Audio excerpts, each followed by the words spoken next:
Bienvenue dans cette vidéo d'introduction à la suite de notre sondage. Le thème que nous aimerions maintenant aborder est celui de votre position quant aux nouvelles technologies qui feront leur apparition sur le marché dans les années à venir.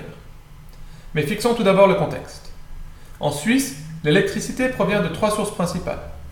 En première position, les barrages et centrales hydroélectriques génèrent plus de la moitié de notre électricité. Les centrales nucléaires arrivent en seconde position avec environ 40%. Enfin, centrales à gaz et nouvelles énergies renouvelables, telles que les énergies éoliennes et solaires, complètent le paysage. Voyons maintenant comment cette répartition des rôles pourrait évoluer dans les années et décennies à venir. Tout d'abord, la part hydraulique ne devrait vraisemblablement pas beaucoup changer. La part de nucléaire diminuera progressivement dans les années à venir, en conséquence de la décision du Conseil fédéral de ne pas remplacer les centrales existantes. La part de nucléaire devrait être nulle aux alentours de 2035.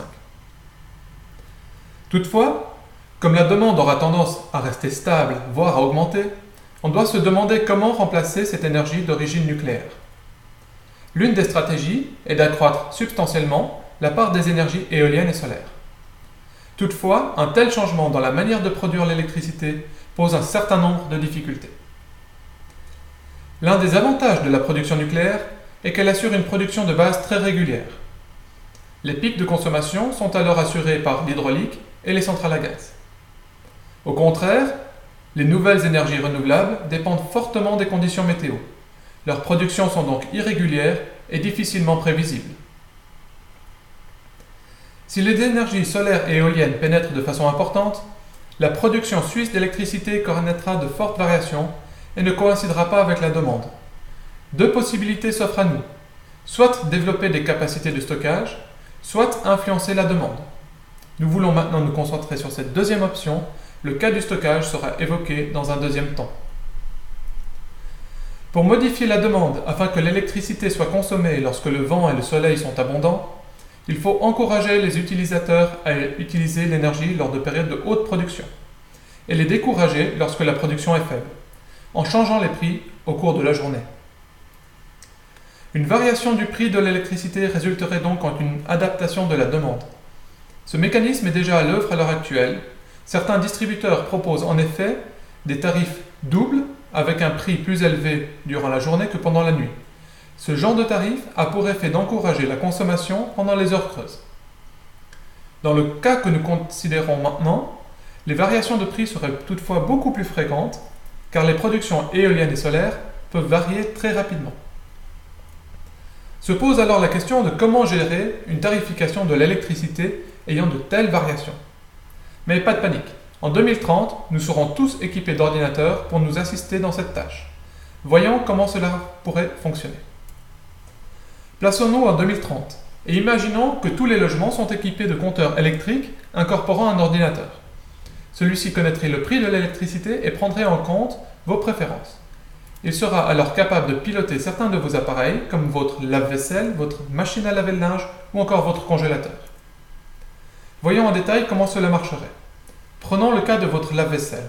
Tout d'abord, vous définirez vos préférences.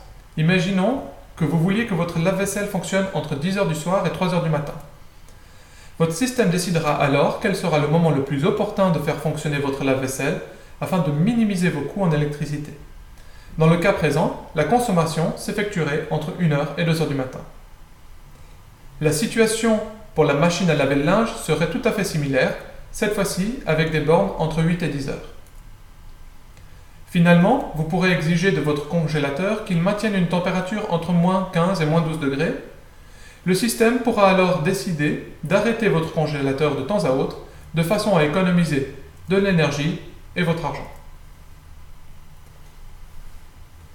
Il existe plusieurs types de marges de manœuvre que vous pouvez laisser à l'ordinateur contrôlant par exemple votre lave-vaisselle.